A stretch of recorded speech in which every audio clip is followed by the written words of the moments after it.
Ano kaya pakaramdam ng may taong gagabay sa'yo? Hindi lang naman ito sa tatay, nanay, tita, tito, mama at papa. Kung hindi sa taong nagmamahal sa'yo ng totoo.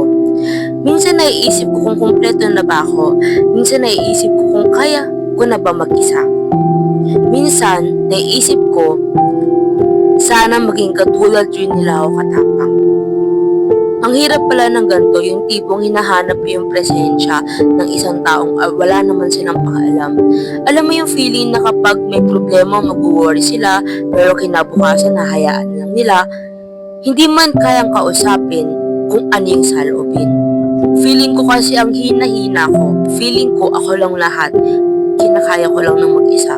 Hindi naman namin kasalanan kung bakit kami napunta sa ganitong sitwasyon. Sila naman kung bakit kami napunta sa ganitong sitwasyon. Hindi ko na rin alam kung kaya ko pa at mauwi na lang sa katagang hanggang dito na lang ba.